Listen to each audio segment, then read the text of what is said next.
Personality disorders जैसे multiple personality होना, किसी जैसे अभी मैं सौम्या, आप मुझसे बात कर रहे हो पर मैं कहीं जाके मैं कुछ और हो गई।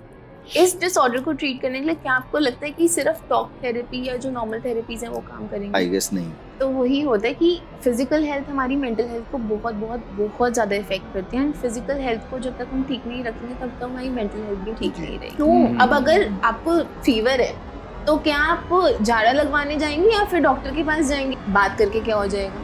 बहुत सारी ऐसी चीजें जो सिर्फ बात करने से ही ट्रीट हो जाएंगी। कोई और कुछ ठीक करे या ना करे, पर आपका जो रब है ना वो आपको ठीक करे। अगर हम स्पिरिचुअलिटी और साइकोलॉजी को जोड़े ना तो एक ही बात हो जाती है। जब आपको कोई नहीं होता ना तब आपका भगवान होता ही होता। क्या बात, डॉक्टर्स भी भगवान के पास बोलते हैं।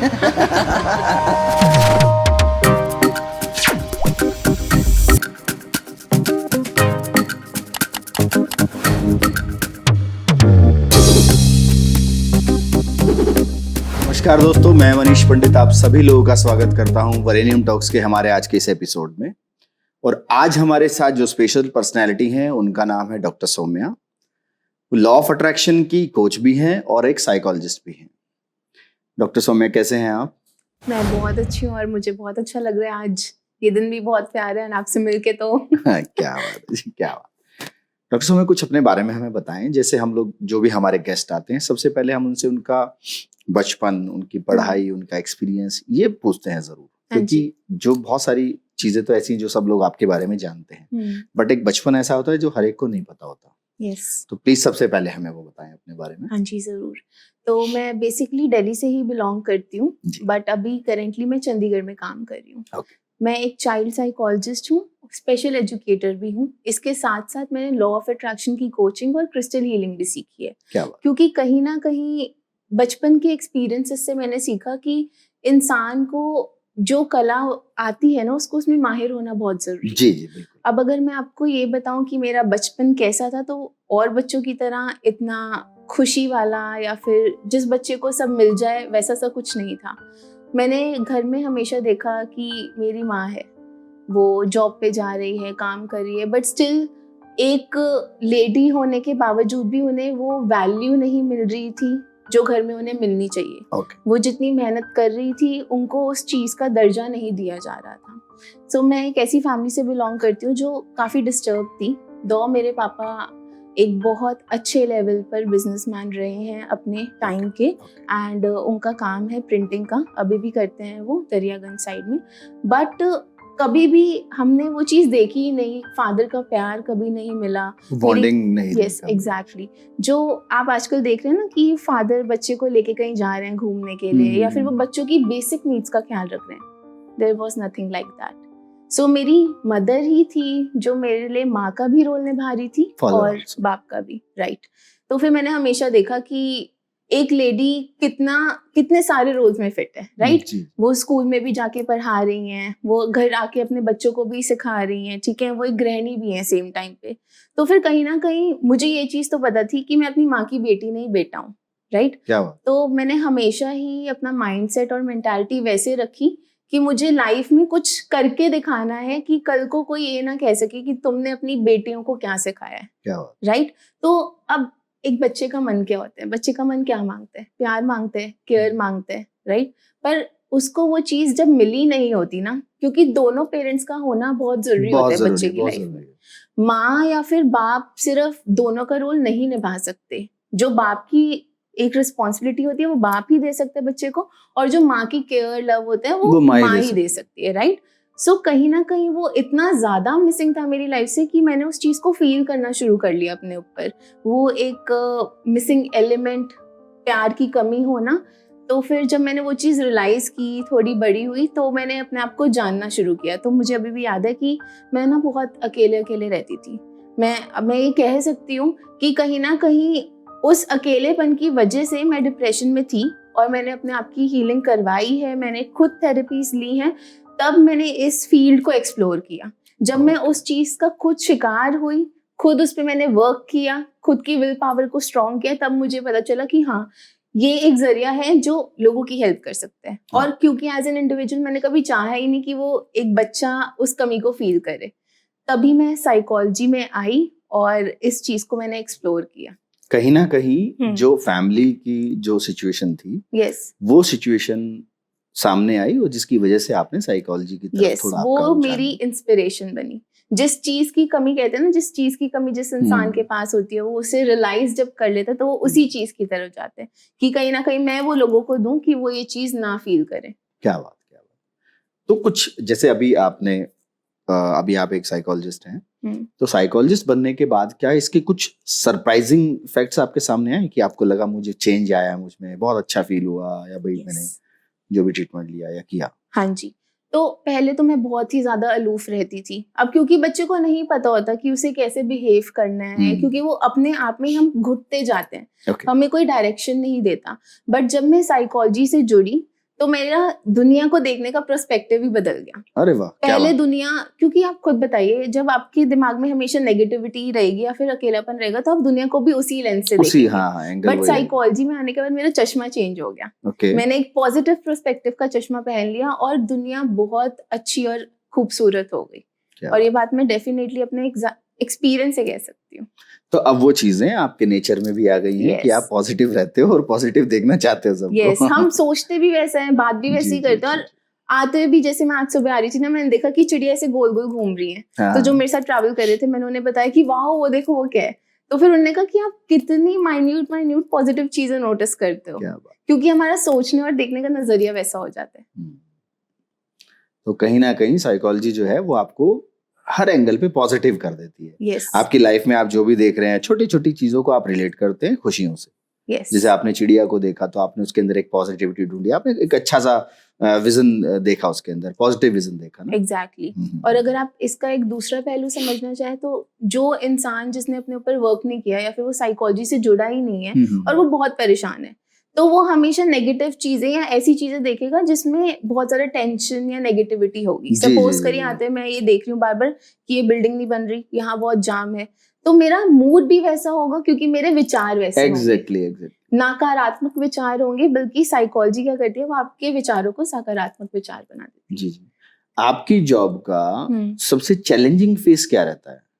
सबसे चैलेंजिंग फेस, देखिए वैसे तो मैं ये कहूंगी कि पूरी ही, क्योंकि जर्नी ऐसी होती है, किसी इंसान को बिल्कुल ही वो रॉक बॉटम पे अपनी लाइफ के, है ना, उसको बिल्कुल वहां से बाहर निकालना एंड एक बेटर ह्यूमन बनाना, ये पूरी ही चैलेंजिंग जर्नी होती है। बट जो मेरा एक्सपीरियंस रहा है उसके अकॉर्डिंग मैं ये कहूंगी कि हमारा ना आधा काम तब हो जाता है जब इंसान के अंदर से आ रही होती है विल पावर कि मैं बदलना चाहता हूँ। क्या बात। अगर आपकी विल पावर ही नहीं स्ट्रॉन्ग है तो फिर चाहे मैं आपको कितना भी कह लूं ना कि चलो आगे एक कदम बढ़ा लो, आप वो भी नहीं बढ़ा पाओगे, क्योंकि इंटरनल पॉजिटिविटी जरूरी है ना।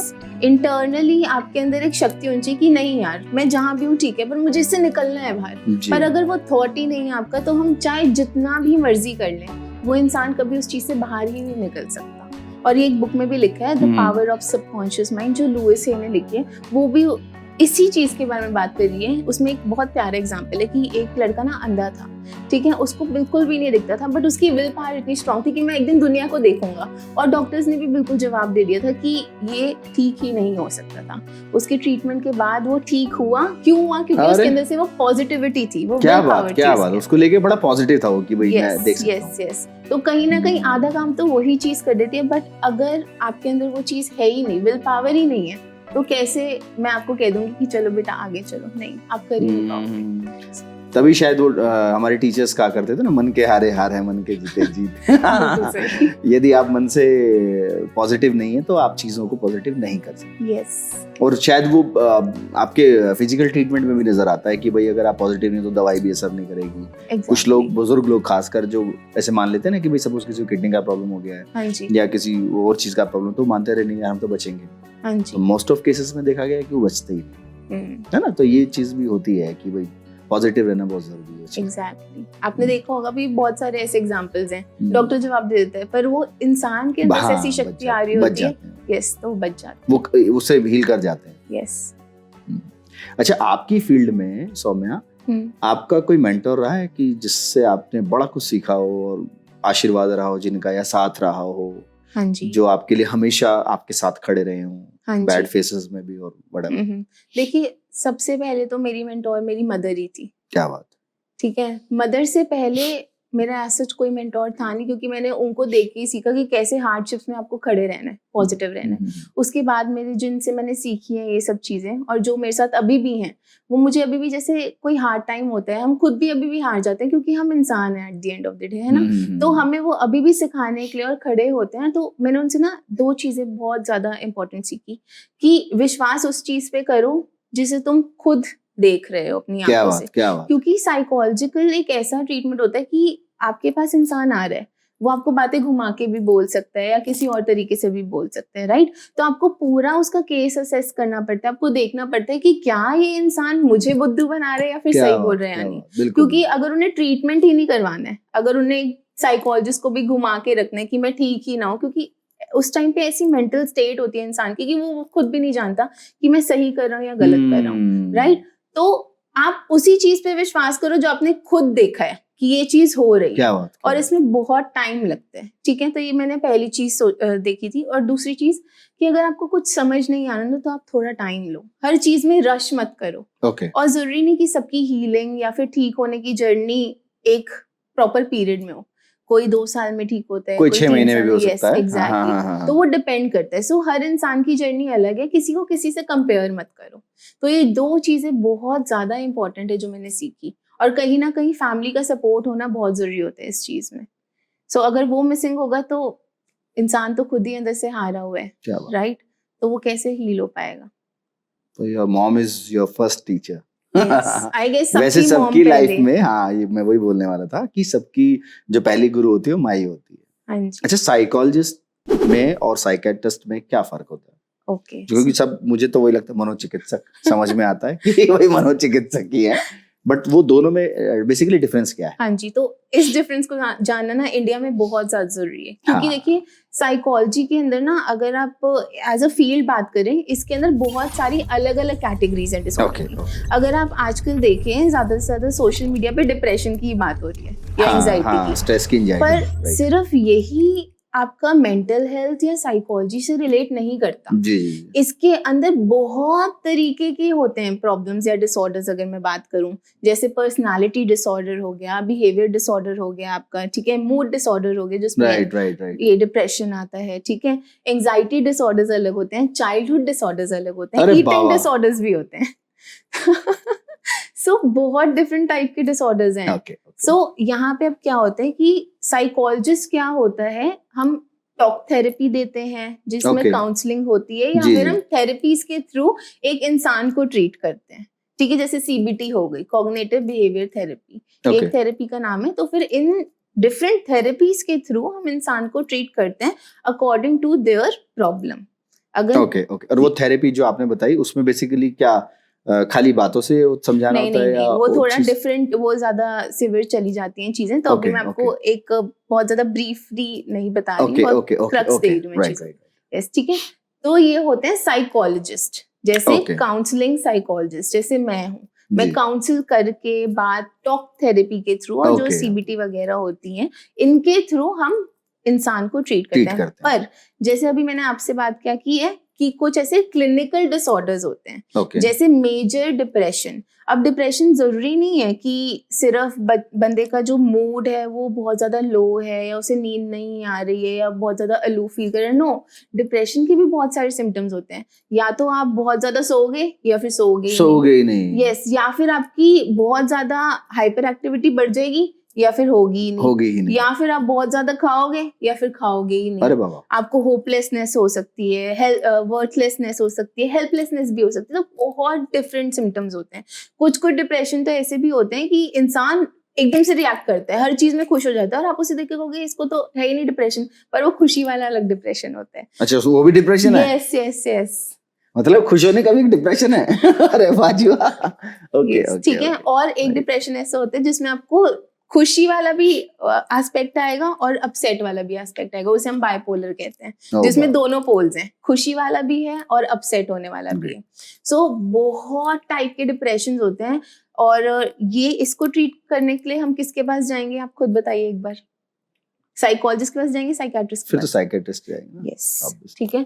और हमारे पर्सनालिटी डिसऑर्डर्स, जैसे मल्टीपल पर्सनालिटी होना, किसी, जैसे अभी मैं सौम्या, आप मुझसे बात कर रहे हो, पर मैं कहीं जाके मैं कुछ और हो गई, नहीं, हमने एक मूवी भी देखी थी अपरिचित, यस, तो उसमें एकदम वो चेंज हो जाता है उसका। exactly. तो हम वो, और काफी दिन पहले वो फिल्म आई थी और सोचो उन्होंने कितना उस पे वर्क किया कि भाई कितनी सारी उसकी पर्सनैलिटी उन्होंने दिखाई, तो वो सेम आप बात कर रहे हैं। तो इस डिसऑर्डर को ट्रीट करने के लिए क्या आपको लगता है कि सिर्फ टॉक थेरेपी या जो नॉर्मल थेरेपीज हैं वो काम करेंगे? आई गेस नहीं, तो हमें इसके लिए साइकियाट्रिस्ट के पास जाना होता है। Okay. उनका काम करने का तरीका अलग होता है, वो आपको डिफरेंट तरीके की थेरेपीज देते हैं, ठीक है, जैसे ECT देंगे जिसमें हम इलेक्ट्रिक शॉक्स भी देते हैं, ठीक है, वो डिप्रेशन के लिए भी काम करती है। ओके, क्योंकि डिप्रेशन या फिर इन सब में क्या होता है कि हमारी बॉडी में हार्मोनल चेंजेस भी होते हैं, तो बायोलॉजी के साथ भी काम करते हैं हम, और वो मेडिकेशंस भी देते हैं हमें साइकियाट्रिस्ट। तो जो साइकियाट्रिस्ट होते हैं वो मेडिकल वाले डॉक्टर्स के साथ ही काम करके आपको दवाइयां भी देंगे, थेरेपीज भी चलेंगी, और जो साइकोलॉजिस्ट होते हैं वो आपसे नॉर्मल बात या कुछ ऐसे थेरेपीज करवाएंगे। बेसिकली जो साइकोलॉजी हुई उसके थ्रू आप उसको, उसके प्रॉब्लम को समझते हैं और बातों से उसकी प्रॉब्लम को सॉल्व करने की कोशिश करते हैं, व्हाटएवर जो भी वो रहता है। हाँ जी, तो उससे उस पे इम्पैक्ट आता है। और साइकियाट्रिस्ट की अगर बात करें तो वो मेडिसिन का भी यूज करते हैं, थेरेपीज का भी यूज करते हैं, सारी चीजें, क्योंकि उसमें जो डिसऑर्डर्स होते हैं बहुत ज्यादा कॉम्प्लेक्स और सिवियर होते हैं, जिनको हम सिर्फ बात करने से नहीं ठीक कर सकते, राइट? तो उसके लिए मेडिकेशन की तरफ जाना पड़ता है। एग्जैक्टली। तो ये होता है इन दोनों का डिफरेंस। एंड साइकियाट्रिस्ट मोस्टली आपको क्लिनिक में या फिर आपको हॉस्पिटल में मिलेंगे।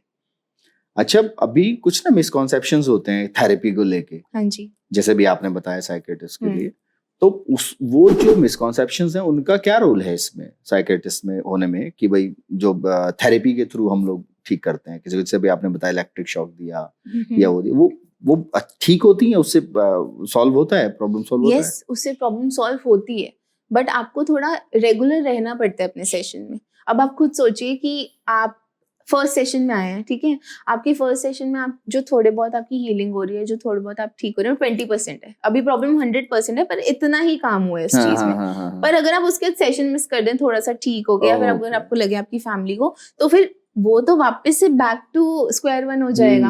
तो फिर आपको थोड़ा रेगुलर रहना पड़ता है, कुछ सेशंस होते हैं प्रॉपर अकॉर्डिंग टू आपके प्रॉब्लम। तो ये जो मिसकॉन्सेप्शन है ये तोड़नी बहुत जरूरी है कि आप एक सेशन में या 2 सेशन में नहीं ठीक होंगे, अकॉर्डिंग टू आपकी प्रॉब्लम डिपेंड करेगा। जितना लेवल है आपकी सिवियरिटी का उतने ज्यादा सेशंस होते हैं वो, और जरूरी नहीं कि सिर्फ ECT ही हो, और भी डिफरेंट थेरेपीज होती हैं इससे। यस। अच्छा, जो आपकी फिजिकल हेल्थ होती है, हाँ जी, किसी भी इंसान की फिजिकल हेल्थ क्या आपकी मेंटली हेल्थ को इम्पैक्ट करती है कहीं? डेफिनेटली करती है। अब आप मुझे एक बात बताइए, आपकी तबीयत बहुत खराब है, ठीक है, तो आपका क्या मन करेगा कि आप बच्चों के साथ अपनी टाइम स्पेंड करें या फिर कहीं बाहर घूमने जाएं? आप ही मुझे इसका आंसर दीजिए। बिल्कुल ठीक बात। नहीं करेगा। जब आप फिजिकली बहुत ज्यादा ड्रेन्ड होंगे, क्या आपका मन करेगा कि आप कुछ पॉजिटिव देखें या हंस लें किसी के साथ बैठ के, या कुछ अपना मन पसंदीदा कुछ खाना खा लें? क्या मन करेगा? नहीं। तो जो हमारी फिजियोलॉजी होती है ना, वो बहुत ज्यादा इफेक्ट करती है हमारी मेंटल हेल्थ को। अगर मैं ठीक नहीं फील कर रही, जैसे होता ही आप देखते होंगे कि आपको ठीक नहीं लग रहा, आप शादी में कहीं जा रहे हैं, किसी के फंक्शन में कहीं जा रहे हैं, ठीक है, आपको ठीक नहीं लग रहा कि मेरा पेट खराब है, मुझे इनो चाहिए या कुछ ऐसा, तो आपका मूड भी बड़ा अजीब सा रहेगा, है ना? तो वही होता है कि फिजिकल हेल्थ हमारी मेंटल हेल्थ को बहुत बहुत बहुत ज्यादा इफेक्ट करती है। एंड फिजिकल हेल्थ को जब तक हम ठीक नहीं रखेंगे तब तक हमारी मेंटल हेल्थ भी ठीक नहीं रहेगी। बट ये वाइस वर्सा भी होता है, अगर मैं बहुत ही अपसेट फील कर रही हूँ तो मैं फिजिकली भी अपना ख्याल नहीं रख पाऊंगी। एग्जैक्टली, ठीक है, तो दोनों का ही आपस में रोल है, बैलेंस होना जरूरी है ना। भाई मेंटली भी आदमी फिट होना चाहिए, फिजिकली भी फिट होना चाहिए। एग्जैक्टली। और कभी किसी केसेस में होता है कि बाई चांस आपका थोड़ा सा मेंटल हेल्थ अच्छा नहीं चल रहा, तो आप थोड़ा फिजिकली फिट हो जाते हो, तो आप उससे भी रिवील कर पाते हो। yes. थोड़ा कनेक्टिंग रहता है ना कि भाई चलो, मेरे साथ होता है कभी कभी, सपोज जैसे मैं एक्सरसाइज अगर करता हूँ, हाँ जी, तो मूड कई बार ऑफ होता है, बट जब जिम जाते हैं तो अलग सा फील, एक्सरसाइज खत्म होने के बाद ना बड़ा रिफ्रेश सा फील होता है, तो कहीं ना कहीं मुझे मेंटल, मैं थोड़ा सा क्लियर हो जाता हूँ कि हाँ यार ठीक है, अच्छा है, कोई बात नहीं। अगर हम इसे साइंटिफिकली समझें तो जब हम फिजिकल एक्सरसाइज करते हैं तो हमारी बॉडी में कुछ ऐसे हार्मोन्स हैं जो रिलीज होते हैं, जो हमारा जैसे जो मूड का हार्मोन है ना, उसको वो बढ़ा देते हैं, रिलैक्सेशन हो जाती है। यस, एंड आपको एक तरीके से ना आपका वे आउट मिल जाता है कि मैं कहाँ वो फ्रस्ट्रेशन वो सब निकालूं। अगर आप नॉर्मली समझें इस चीज को तो फिर वो चीज होती है यहाँ पे। इवन मैं अभी किसी डॉक्टर को सुन रहा था, उन्होंने ये बोला कि अगर आप योगा, अगर आप मेडिटेशन करते हैं, आप मेडिकेशन में जाते हैं, तो उससे पहले आप थोड़ा सा व्यायाम कर लें, थोड़ी एक्सरसाइज कर लें, तो आपका जो मेडिकेशन है वो बहुत अच्छा होगा। हाँ जी, ये उस पर भी इम्पैक्ट पड़ता है उसका, क्योंकि yes. आप पता नहीं मुझे उसमें उनका क्या लॉजिक रहा होगा, बट ये कि एक्सरसाइज करने के बाद थोड़ा मूड रिलैक्स होता होगा जिसकी वजह से मेडिकेशन में उनका मन लगता होगा, ऐसा एक्चुअली कुछ उस टाइम पे क्या होता है, हमारी बॉडी में जो डोपामिन होता है उसका लेवल इंक्रीज हो जाता है। डोपामाइन का। Yes, okay. ये एक हार्मोन है जो हमारा हैप्पी मूड के लिए रिस्पॉन्सिबल होता है। तो जब सुना। वो इंक्रीज हो जाता है तो क्या होगा, आपकी बॉडी में जो बायोलॉजी वो चेंज होगी। So that is why it is very important कि थोड़ी बहुत एक्सरसाइज इंसान को करनी चाहिए। Right, exactly. अच्छा, जैसे आप डॉक्टर हैं तो ये चैलेंजेस कभी आपके सामने भी आते होंगे? डेफिनेटली। फिर आप तो बड़ी जल्दी रिवील कर जाते होगे उससे, आपको पता है मेरे साथ क्या चल रहा है। देखिए, जरूरी नहीं है कि हम डॉक्टर हैं तो हमें चैलेंजेस ना आए, डेफिनेटली आते ही आते हैं, क्योंकि हम भी इंसान हैं at the end of the day. But क्या होता है कि हमें कहीं ना कहीं पता है कि हमें कैसे अपने आप के बारे में ज्यादा अच्छे से जानना है कि मुझे कहाँ प्रॉब्लम आ रही है। हम फिर उसे आइडेंटिफाई करते हैं, उसके लिए अकॉर्डिंगली वर्क करते हैं। और जरूरी नहीं कि मैं खुद ही उस चीज के लिए वर्क कर रही हूँ, मैं ज्यादा से ज्यादा क्या करती हूँ, किसी अपने हेल्थ प्रोफेशनल से हेल्प ले लूंगी या किसी और साइकोलॉजिस्ट से हेल्प ले लूंगी, क्योंकि हर चीज को मैं भी खुद नहीं ट्रीट कर पाऊंगी अगर वो मेरे साथ हो रही है तो फिर ये क्रॉस रेफरल बोलते हैं हम इसे। तो क्रॉस रेफरल करना बहुत ज्यादा इंपॉर्टेंट होता है। यस, डॉक्टर को डॉक्टर का साथ चाहिए होता है। हम भी तो इंसान हैं। ये बहुत बड़ी मिसकंसेप्शन है, मैं इसके बारे में बात करना चाहती हूँ। ये बिल्कुल सही जगह है, बहुत इंपॉर्टेंट मुद्दा है। प्लीज फैमिली में अगर आपके कोई साइकोलॉजिस्ट या साइकियाट्रिस्ट है ना, आप ये मत सोचिए कि ये आपकी सारी प्रॉब्लम सुन के आपको ठीक कर देगा। यार वो भी इंसान है, उसको भी थोड़ा स्पेस दो। उससे भी गलतियां हो सकती हैं, वो भी फ्रस्ट्रेट हो सकता है। आप ये मत सोचो कि यार ये तो ठीक कर देगा। यार हमें भी तो बेड पे आराम से जाके सोना है, इसलिए हर टाइम मत प्रॉब्लम लेके। ग्रेट। डॉक्टर बीमार होते हैं। एग्जैक्टली, तो हमारे पास भी थेरेपिस्ट होते हैं, ठीक है, हमारे खुद के भी थेरेपिस्ट होते हैं। किसी का शायद कोई थेरेपिस्ट फ्रेंड होगा, किसी का कोई जैसे आप अगर मेरे दोस्त बन गए, मुझे बहुत अच्छा लग रहा है आपसे बात करके, मैं रिलैक्स हो रही हूँ, तो मैं आपसे बात करूंगी। तो प्लीज ऐसा मत सोचो कि ये तो खुश ही रहता होगा या फिर इसकी लाइफ बहुत सेटल है। नो, हमें भी हेल्प चाहिए होती है। अच्छा, कोई जो आपकी फील्ड है, इस फील्ड में कोई ऐसे मिसकॉन्सेप्शंस हैं जो रेगुलर रहते हैं और आप उनको तोड़ना चाहते हैं? नहीं, ये ऐसा नहीं है जो लोग ज्यादातर सोचते हैं। yes. कोई ऐसी नेगेटिव थॉट जो रहती है? पहली बात तो कि अगर आप किसी साइकियाट्रिस्ट, साइकोलॉजिस्ट या किसी भी थेरेपिस्ट से मिल रहे हैं, आप प्लीज उससे ये मत पूछिए कि मेरे मन में पढ़ो क्या है। नहीं, आपको बताना पड़ेगा। हाँ, आपको हमसे बात करनी पड़ेगी। हम अंतर्यामी नहीं है कि मैं आपको ऐसे देख रही हूँ और अच्छा मैं समझ जाऊंगी, आपके दिमाग में ये चल रहा है। मेरे को जनरली, मैं किसी से भी ऐसे मिलती हूँ, मैं उन्हें बताती हूँ कि मैं साइकोलॉजिस्ट हूँ, तो मुझे यही कहते हैं, अच्छा मेरे मन में पढ़ के बताओ। अच्छा, उनको एक्सपेक्टेशन ये होती है कि इनको मेरे बारे में बात करके पता लग जाएगा। हाँ, तो ऐसा नहीं होता कि हम आपका ऐसी बिना बात करें आपसे आपका मन पढ़ लेंगे। और आप सच में हर कोई मनीषी मुझसे आगे यही पूछता है कि अच्छा मेरे मन में पढ़ के बताओ क्या चल।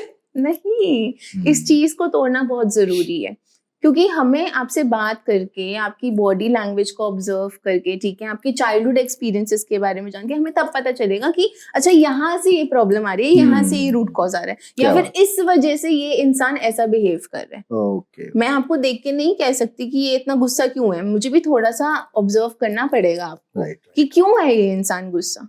तो ये पहली तो सबसे बड़ी मिसकंसेप्शन है। दूसरी मिसकंसेप्शन, क्योंकि इंडिया में ना लोग अभी इतने ज्यादा एजुकेटेड नहीं है साइकोलॉजी के बारे में। तो क्या होता है कि अगर सपोज करिए किसी इंसान को कोई ऐसा डिप्रेशन की वजह से, डिप्रेशन में मैंने आपको बताया ना बहुत सारी चीजें होती हैं, तो एक डिप्रेशन में ऐसा भी होता है कि इंसान ना बहुत ज्यादा पैनिक करने लग जाता है और वो शिवर करता है, सोते हुए भी उसे शिवरिंग होती है, कुछ ऐसी चीजें होती हैं। तो लोग क्या कहते हैं, क्योंकि अवेयरनेस नहीं है तो वो ऐसे सोचते हैं कि किसी ने ब्लैक मैजिक कर दिया। ओह गॉड।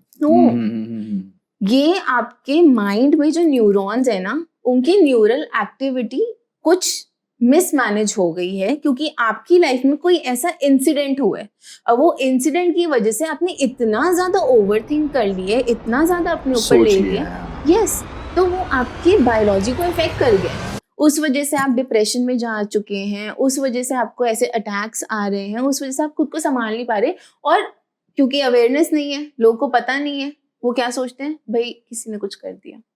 और वो सही जगह ट्रीटमेंट के लिए भी नहीं जाते, वो आएंगे झाड़ ही फूक में नहीं, पहुंच जाते हैं। झाड़ फूक में पहुंच जाते हैं। ठीक है, मैंने माना कि बिलीफ सिस्टम आपका वर्क करता है, आपको आपकी फैमिली आपको पॉजिटिविटी लगेगा कहीं कि जाके मिल रही है, दैट इज गुड। यस, तो आपको मिल रही है या फिर आप वो चीज करवा रहे हो, बट प्रॉपर ट्रीटमेंट उस चीज का वो भी है। हम नहीं मना कर रहे आप मत जाओ वहाँ, हम भी आपकी थॉट्स के अगेंस्ट नहीं जा रहे, आप जाओ, पर आप सही जगह भी तो आओ ना।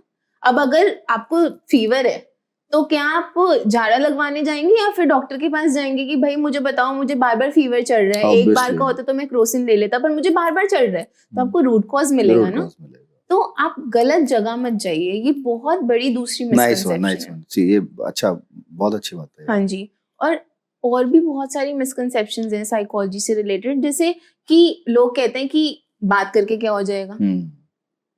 बात करके कुछ नहीं होता, आपको नहीं लगता? जो मैं आपको एक एग्जांपल देती हूँ, जो लेडी पूरे दिन घर में काम कर रही है, ठीक है, उससे कोई बात नहीं करा, at the end of the day उससे उसकी कोई फ्रेंड है, उसकी मदर है, उसका हस्बैंड ही बात कर ले, कितना रिलैक्स फील होगा, कितना रिलैक्स मिलेगा। राइट। तो बात करने से बहुत सारी चीजों का हल निकलते हैं। जैसे इंडिया और पाकिस्तान में कोई मिसअंडरस्टैंडिंग है, ठीक है, दोनों ओवरथिंक कर रहे हैं, दोनों लड़ाई की तैयारी कर रहे हैं, अगर आराम से बैठ के बात कर लोगे तो फिर जो मिसअंडरस्टैंडिंग वो रिजॉल्व हो जाएगी, ओवरथिंकिंग जो हो रही है वो भी छूट जाएगी, जो उससे रिलेटेड प्रॉब्लम्स जनरेट हो रही है वो भी रुक सकती हैं। तो बहुत सारी ऐसी चीजें जो सिर्फ बात करने से ही ट्रीट हो जाएंगी। और इसका अब मैं एक और मिसकंसेप्शन आपको बताती हूँ। लोग सोचते हैं कि साइकोलॉजिस्ट के पास जाके करोगे क्या, उन्हें करना ही क्या है, कितने पैसे ले लेंगे, या फिर ऐसे जी। हम गूगल कर लेते हैं। आपको पता है चंडीगढ़ में स्पेशली डॉक्टर्स ने अपने क्लिनिक के बाहर लगवाया हुआ है कि Google mummies stay out. Oh my God, seriously? क्या बात। आपको कोई भी सिम्टम हो रहा है आप गूगल करें, अच्छा जी मुझे ये हो रहा है। अच्छा, हाँ, ये तो अदर उसमें भी होता है, अगर कोई बुखार हो गया तो उसने वो सर्च किया, मेडिसिन सर्च कर लिया। आप क्यों गलत चीज ले रहे हैं? आप सही जगह आइए, आप एक्सपर्ट के पास जाइए। गूगल वगैरह तो आपके एक तरीके से असिस्टेंट है, ठीक है, एज एन असिस्टेंट उसे यूज करिए। वो आपके बारे में नहीं जानता ना, उसने तो एक चीज बताई है, भाई ये मेडिसिन इस बीमारी के लिए बनी है, yes. बट वो किस शरीर के अकॉर्डिंग जाएगी, बुजुर्ग आदमी है, उसको बीपी है, उसको शुगर है, उसको और प्रॉब्लम क्या है, तो वो उससे तो रिलेटेबल है ना। अब एक न्यू टूल आ गया है ChatGPT, उसमें आप बिल्कुल सब एक्सप्लेन कर दो, मुझे ये भी है ये भी है, वो आपको आंसर। तो आप इतना मत डिपेंड हो उस पे, आप अपना दिमाग भी लगाओ एंड आप लोगों के पास जो एक्सपर्ट है इस फील्ड। राइट। तो ये कुछ ऐसी मिसकंसेप्शन है जिसकी ना बहुत ज्यादा अवेयरनेस होनी जरूरी है इंडियन सोसाइटी में स्पेशली। अच्छा, कुछ लोग जो मेंटल हेल्थ का स्ट्रगल में है, जिनको मेंटल हेल्थ और वो उससे स्ट्रगलिंग कर रहे हैं, तो उसके लिए क्या एडवाइस देना चाहोगे आप? देखिए, उसके लिए अब मुझे नहीं पता कि वो हमारा पॉडकास्ट सुन रहे हैं या नहीं, बट उसकी सबसे पहली तो ये एडवाइस है कि अगर आपको किसी भी चीज में भरोसा नहीं है ना, तो आप किसी भगवान के अंडर, या जैसे बोलते हैं ना, भगवान को पकड़ लो, कोई और कुछ ठीक करे या ना करे, पर आपका जो रब है ना वो आपको ठीक करेगा डेफिनेटली। क्योंकि जो भगवान के भजन है, ये जो म्यूजिक होता है, ये म्यूजिक थेरेपी की तरह भी काम करता है। जी, अगर हम स्पिरिचुअलिटी और साइकोलॉजी को जोड़े ना तो एक ही बात हो जाती है। क्या बात है, बहुत पॉजिटिविटी की तरफ आपको लेके जाते हैं म्यूजिक में, या फिर अगर आप अपने वेदों वगैरह को पढ़ो ना, तो अगर आप उनको समझ लो और उन लर्निंग्स को अपने जीवन में उतार लो ना, तो आधे से ज्यादा लाइफ तो आपकी ऐसे ही। वैसे बात आप सही कह रहे हैं, क्योंकि जब हम भजन सुनते हैं तो बड़ा रिलैक्स सा हो जाता है, क्योंकि वो म्यूजिक थेरेपी वाला काम करते हैं। और कभी कभी कुछ भजन में हमें ऐसी सीख भी मिल जाती है ना, जो हम अपनी लाइफ में थोड़ा पॉजिटिव हो जाते हैं उसके लिए। यस, तो अगर आपको किसी से भी हेल्प नहीं चाहिए ना, आपको कुछ समझ नहीं आ रहा लाइफ में, तो आप जिस भी रिलीजन में हो, आप उनका कुछ सुनो या फिर आप जाओ उस तरफ। क्योंकि देखिए, हम किसी को नहीं फोर्स कर सकते कि आप साइकोलॉजिस्ट के पास ही जाओ या फिर आप किसी से बात करो। सपोज करिए वो इंसान बहुत परेशान है और उसके पास कोई है ही नहीं अपना बात करने के लिए, तो उसका ट्रस्ट तो वैसे ही अपने आसपास वालों से टूटा हुआ है, तो वो किसी थर्ड पार्टी होगी ना साइकोलॉजिस्ट तो। तो अब मैं सपोज करिए मैं हूँ, तो मैं कैसे उस थर्ड इंसान पे विश्वास कर लूं? तो आपको पता है कि जब आपको कोई नहीं होता ना, तब आपका भगवान होता ही होता है। क्या बात। तो कहीं ना कहीं आप वो चीजें सुनिए और इम्प्लीमेंट कीजिए। और ये मैं आपको एक पर्सनल लेवल पे बता रही हूँ, जब आपको कोई ना दिखे ना, तब आपको आपका रब दिखेगा, तो वो चीज बहुत इंपॉर्टेंट है। क्या बात है, डॉक्टर्स भी भगवान के पास भेजते हैं। क्या बात है। अच्छा, और जो लोग एंजाइटी से या स्ट्रेस से ग्रसित हैं या जो प्रॉब्लम फेस कर रहे हैं, उनके लिए क्या?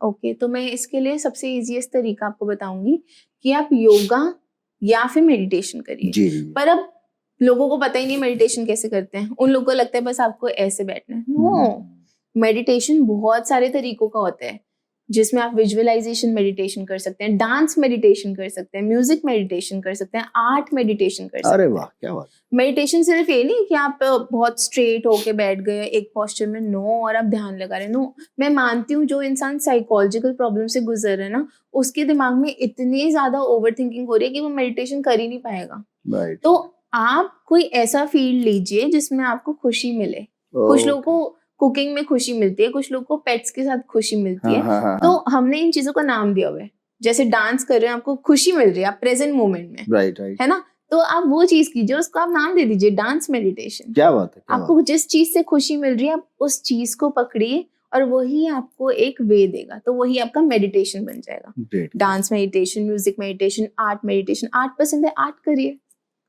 सो ये बहुत इंपॉर्टेंट चीज है कि आप इस चीज को करना शुरू कर दीजिए, क्योंकि मेडिटेशन प्रॉपर आप नहीं कर पाएंगे ऐसे बैठ के। एंड ये बहुत ही लॉजिकल रीजन है, क्योंकि ओवर थिंकिंग होगी। राइट। और इसके अलावा आप योगा क्लासेस ज्वाइन कर सकते हैं। क्यों? क्योंकि जो किसी से नहीं हो सकता ना, वो योग कर देता है। यस, योगा से ही होगा। और सच में सर, हाँ मनीष जी, जी, हम हर चीज में योगा को डालते ही डालते हैं। ये ऐसे बनाया गया कि योगा बहुत टाइम वगैरह बहुत पुराने समय से चला रहा है, पुरानी पद्धति है, इस टाइप से बड़े मिसकंसेप्शंस हैं उसमें। यस, तो बट योगा आज के डेट में भी सार्थक है। तो हमें, तो आप इंडियन जो आपकी फिलॉसफी में, जो आपको माइथोलॉजी वगैरह में सिखाया गया ना, अपने स्क्रिप्चर्स में, आप उस चीज को अपनी लाइफ में उतारिए और लाइफ सेट है। वाह, क्या बात। अच्छा सौम्या जी, एक बात और बताइए कि जो स्लीप है, गुड स्लीप है या बैड स्लीप है, वो हमारी मेंटल हेल्थ को कैसे अफेक्ट करती है?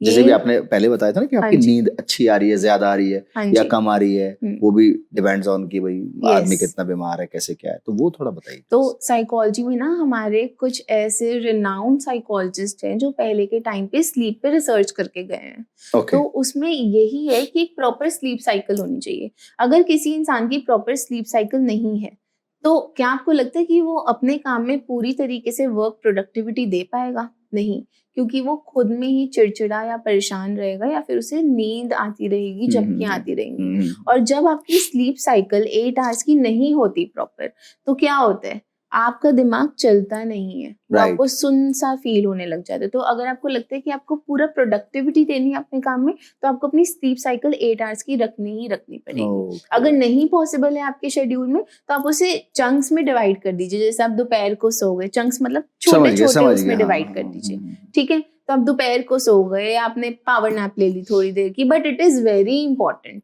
अगर आपकी स्लीप आपको प्रॉपर नहीं आ रही, जैसे खाना है, अगर आप प्रॉपर खाना नहीं खा रहे, अगर आप प्रॉपर नहीं सो रहे, तो वो डेफिनेटली आपकी लाइफ के हर एरिया में इफेक्ट करेगा। नॉट ओनली करेगा बॉडी को आपकी। यस, हर तरीके से डिस्टर्ब करेगा, ठीक है। आपकी बायोलॉजी नहीं वर्क करेगी, आपको डिप्रेशन के भी सिम्टम्स हो सकते हैं, ठीक है, आपको एंजाइटी भी हो सकती है। क्यों होगा ये सब? क्योंकि आप अपने वर्क में या फिर अपनी लाइफ में 100% नहीं दे पा रहे हो। So it is very important कि आप अपनी स्लीप साइकिल को 8 आवर्स का रखो। और ये साइकोलॉजी ही नहीं, हमारे योगा, मेडिटेशन और इंडियन जो हमें सिखा के गए स्क्रिप्चर्स, वो भी कहते हैं। तो सब मैं ये भी कहना चाहूंगी कि सब वेस्टर्नाइजेशन की तरफ मत जाओ। अपने इंडिया में आप देखोगे ना, इंडियन कल्चर इतना रिच है, वो सब सिखा के गया हुआ है, सब कुछ सिखा के गया। यस, उस समय की जो शिक्षा पद्धति थी या उस समय की योगा पद्धति थी, बहुत सारी चीजें इतनी, मतलब हमारे पास करने को इतना कुछ है, बट हम कर नहीं पा रहे हैं आज के टाइम में, बिकॉज हम लोग बहुत बिजी हो गए हैं, ये हो गया। अच्छा, एक क्वेश्चन और है कि क्या क्रिएटिविटी आपकी मेंटल हेल्थ को इम्पैक्ट करती है कहीं ना कहीं? करती है, अच्छी या बुरे में। सपोज कोई क्रिएटिव आदमी है, तो उसका मेंटल हेल्थ स्ट्रांग रहेगा या वीक रहेगा, कुछ ऐसा? बहुत स्ट्रांग रहेगा जो कोई क्रिएटिव है तो। यस। तो अब मैं आपको बताती हूँ, मैं ना थिएटर आर्टिस्ट भी रही हूँ। सो हम ना मंडी हाउस यहाँ दिल्ली में, हम ना थिएटर करने जाते थे वहाँ। जी। सो मैं कुछ ऐसे लोगों से मिली जो अपनी स्क्रिप्ट्स या जो वो लिखते हैं, जिस तरीके से वो बोलते हैं, वो बहुत ही अद्भुत होता है। मतलब आपको मन करेगा कि मैं इस इंसान को सुनता या सुनती ही रहूं। तो क्रिएटिविटी बहुत इंपॉर्टेंट एलिमेंट होता है आपकी मेंटल हेल्थ से रिलेटेड। अगर आप अपना पूरी तरीके से आउटपुट दे पा रहे हैं, तो आपकी मेंटल हेल्थ अच्छी रहेगी, स्ट्रॉन्ग रहेगी, ठीक है, क्योंकि आपको पता है कि आप बता पा रहे हैं, अपने विचारों को पूरी तरीके से व्यक्त कर पा रहे हैं, और आप इतना खुश होंगे। आप अगर उस पर्सनालिटी के इंसान से मिले ना, आप कहोगे कि वाह यार ये इंसान तो खुश ही रहता है हर चीज में। जैसे थिएटर वाले होते हैं ना, नाचते गाते हंसते कूदते, कभी यहाँ ऐसे पोएम बोल दिया, कुछ ऐसे उन्होंने व्यक्त कर दिया, कुछ एक्ट कर दिया। तो इतना ज्यादा जो क्रिएटिव लोग होते हैं ना, उनकी मेंटल हेल्थ हमेशा अच्छी होती है। बट अगर कहीं उन्हें स्पेस नहीं मिल रहा अपनी क्रिएटिविटी को पूरी तरीके से दिखाने का, तो इट इज वेरी ऑब्वियस कि उनकी मेंटल हेल्थ कहीं ना कहीं डिटोरिएट होगी, क्योंकि वो परेशान होंगे। वो कहेंगे कि मुझे मिल ही नहीं रहा। जैसे रॉकस्टार में हुआ था, जॉर्डन को नहीं जब वो चीज मिल रही थी तो वो परेशान हो रहा था, बट जब उसे वो अपना एक वे मिला तो उसने अपनी क्रिएटिविटी को भी इतने ब्यूटीफुल तरीके से जाहिर किया। जैसे कुन फाया कुन गाना है, जब उसे वो परेशान था अपनी लाइफ में, वो ऐसी दरगाह में जाके बैठा और वहां पे उसने जब शुरू किया, आपने उसके एक्सप्रेशंस देखे थे? क्या बात।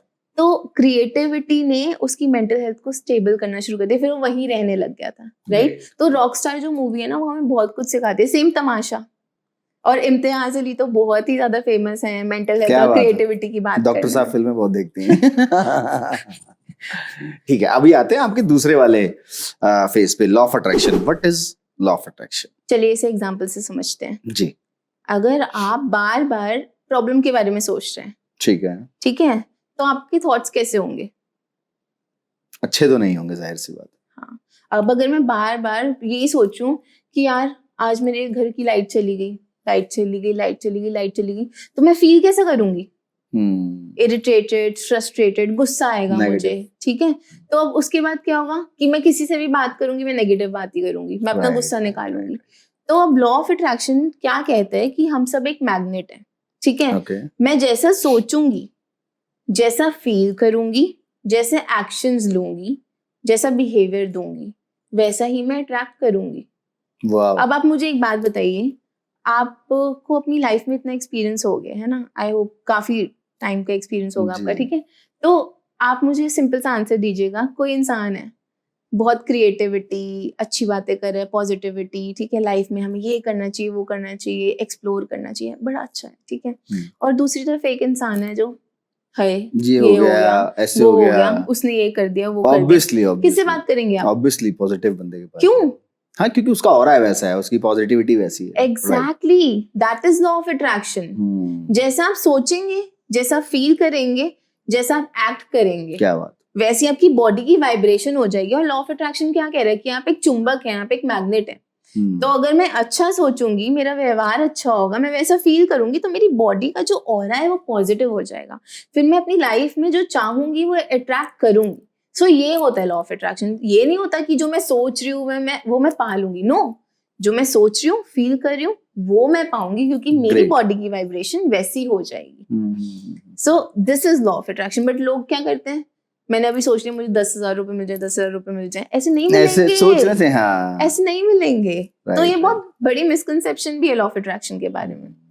उसके एफर्ट्स भी अलग हैं, उसकी पॉजिटिविटी भी अलग है, सोचना पड़ेगा, करना पड़ेगा। यस, अगर आप खाली पॉजिटिव होने से भी तो कुछ नहीं होगा ना भाई, आपको एफर्ट्स तो करने ही पड़ेंगे। एग्जैक्टली। और ये पार्ट हम मिस करते हैं लॉ ऑफ अट्रैक्शन प्रैक्टिस करते हैं। लोग ये सीख लेते हैं यूट्यूब वीडियोस देख के कि सोचने से, फील करने से मिल जाएगा सब। नहीं, आपको एक्शंस भी तो लेने पड़ेंगे। एग्जैक्टली। आप बैठे बैठे थोड़ी आपको ऐसे पैसे मिल जाएंगे, नहीं, आपको काम करना पड़ेगा, आपको रास्ता बनाना पड़ेगा। एग्जैक्टली। अपने डिजायर्स को मैनिफेस्टिंग करने के लिए हमें क्या करना चाहिए? ओके, सबसे पहले तो आपको क्योंकि थॉट चेंज करने हैं अपने, राइट। तो फिर आपको हमेशा हर चीज में पॉजिटिव सोचना होगा। अगर मेरे घर की लाइट चली गई है तो इसमें पॉजिटिव बात क्या है? क्या हो सकती है, आप खुद सोच के बताइए। बिल कम आएगा। बिल तो डेफिनेटली कम आएगा, पैसा भी बचेगा। इसका ये भी पॉजिटिव साइड है कि जो टाइम मैं सोशल मीडिया में वेस्ट कर रही थी अपने फोन में लग के, ठीक है, वो मैं छोड़ दूंगी, ठीक है। शायद मैं अपने आप को थोड़ा और टाइम दे दूं, शायद मैं अपने घर में थोड़ी सफाई कर लूं, थोड़ा और पॉजिटिव बना लूं, ठीक है। तो आपको कोई भी लाइफ में सिचुएशन हो, पहली चीज तो ये होती है कि हमेशा पॉजिटिव सोचना है, क्योंकि जो भी भगवान करते हैं, जो भी यूनिवर्स करते हैं, वो किसी ना किसी वजह से होता है, वो हमेशा आपको पॉजिटिव ही आउटकम देके जाएगा। अगर आपकी लाइफ में बहुत यंग एज में परेशानियां आ रही हैं, तो आप ये मत सोचो कि हो मैं तो अभी बहुत छोटा हूँ या छोटी हूँ, इतनी परेशानियां आ रही है, लोगों की लाइफ कितनी स्मूथ चलती है। नहीं, शायद आपके लिए बहुत बड़ा प्लान सोचा है यूनिवर्स ने जाके, जो आपकी एज के लोग नहीं अभी कर पा रहे, आप उनसे 10 गुना आगे सोचोगे। तो हमेशा पॉजिटिव सोचिए, ठीक है, ये पहली चीज होती है। दूसरी चीज होती है कि आपको हमेशा इंटेंशन सेट करनी होती है अपनी लाइफ में, लॉ ऑफ अट्रैक्शन को प्रैक्टिस करते हैं। अगर आप खुद सोचिए, मेरे जंबल अप थॉट्स हैं, मैं ये भी कर लूँ, वो भी कर लूँ, ये भी कर लूँ, ठीक है, तो मेरी तो बॉडी लैंग्वेज या मेरे थॉट्स, मेरी वाइब्रेशन क्लियर ही नहीं है। और लॉ ऑफ अट्रैक्शन में क्या होता है, जो आप फील कर रहे होते हो ना, वो यूनिवर्स या वो भगवान तक जाती है, ठीक है, फिर वो रिफ्लेक्ट बैक होके वापस आ रही है और आप वैसी ही चीज अट्रैक्ट कर रहे हो, ठीक है। तो आपको हमेशा क्लियर होना पड़ेगा। अगर आपको एक्टर बनना है तो आपको एक्टर ही बनना है, आपको क्लियर होना पड़ेगा। फिर आप थिएटर में या फिर आप किसी डेली सोप में वो ऐसे कामों का सोचो ही मत। आप ये सोचो एक्टर बनना है, हाँ वो आपको मिलेंगे, आपको छोटे छोटे ऑफर्स आएंगे, आपको ये सब आएगा, वो आपकी ग्रोथ के लिए होंगे। बट आप ये मत सोचो कि मैं छोटे में सेटल हो जाऊंगी। हमेशा अपने थॉट को बड़ा रखो, ऊंचा रखो। हाँ, उसके लिए छोटी छोटी सीढ़ियां, उनको डेफिनेटली पार करो, पर हमेशा ऊंचा थॉट रखो। तो इंटेंशन अपनी क्लियर रखो। सौम्या जी, एक चीज और बताइए कि पावरफुल मैनिफेस्टेशन के लिए कुछ एडवांस टेक्निक्स हमें बताइए। ठीक है, तो जो भी मैंने आपको बताया था ना, ये हमारी डेली दिनचर्या का एक तरीके से पार्ट हो जाता है जी, ठीक है, जिसमें इंटेंशन सेटिंग वगैरह आता है, ग्रेटिट्यूड होता है। पर कुछ ऐसी पावरफुल टेक्निक्स हैं जो आप इम्प्लीमेंट कर सकते हैं, पर ये ध्यान रखिएगा कि आपके थॉट्स हमेशा पॉजिटिव हों, ठीक है। और जरूरी नहीं कि लाइफ में सबके उतार चढ़ाव आते हैं, आप कभी नेगेटिव भी फील करोगे, बट अपने आप को ऐसी स्टेट में रखना कि पूरे ही नेगेटिव ना हो जाओ, आप हर उस चीज में पॉजिटिविटी देखो, ठीक है। तो अब कुछ ऐसी टेक्निक्स मैं आपको बताती हूँ। जैसे आप ग्रैटिट्यूड हर रोज लिखिए। क्यों लिखना होता है, क्यों हमें शुक्राना करना होता है? आपने कभी ऐसा सोचा क्यों हम थैंक यू कहते हैं बार बार किसी को? शायद उससे मुझे जो मेरा सोचना है कि उससे ये खुशी मिलती है कि हाँ, हमारे पास जो है एटलीस्ट वो तो गॉड ने इतना सब दिया हुआ है, उसके लिए तो थैंकफुल रहना ही चाहिए ना। यस, तो जब आपके पास ऑलरेडी चीजें हैं जिनके लिए आप थैंकफुल, ग्रेटफुल रहते हैं, शुक्राना करते हैं, तो क्या होता है, वो मल्टीप्लाई हो जाती है, ठीक है, वो इंटू टू होके बढ़ती ही बढ़ती जाएगी। तो ये पहली चीज होती है कि आपको ग्रैटिट्यूड हर रोज लिखना ही लिखना होता है, ठीक है। दूसरी चीज, आप हमेशा विजुअलाइजेशन करिए।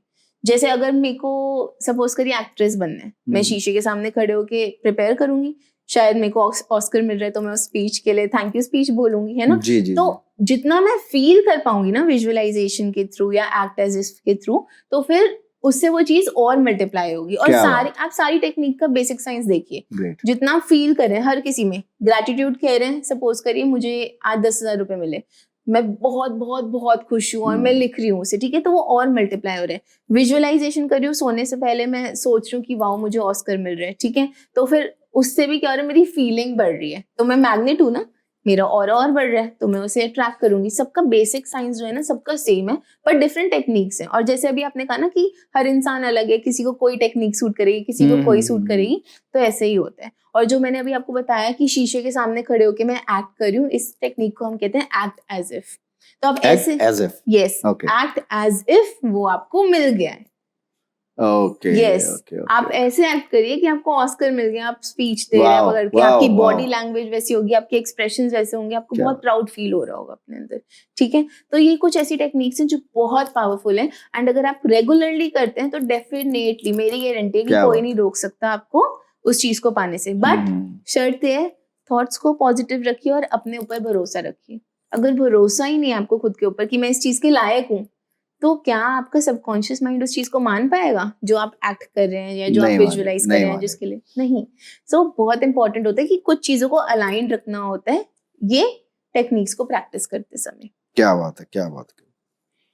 अच्छा, वर्ल्ड को या जो हमारे आसपास सराउंडिंग लोग हैं, हाँ जी, उनको हमें अगर पॉजिटिव रखना है या उनको पॉजिटिव बनाना है, हाँ जी, आपके थॉट्स क्या है? ओके, बिकॉज हम अब दूसरे से हम अट्रैक्ट हो रहे हैं। सपोज आपने हमें इतनी अच्छी बातें बताई, इतनी चीजें तो हम आपसे अट्रैक्ट हो रहे हैं बिकॉज आप पॉजिटिव हो, आप अच्छी बातें बता रहे हो, अच्छी चीजें कर रहे हो।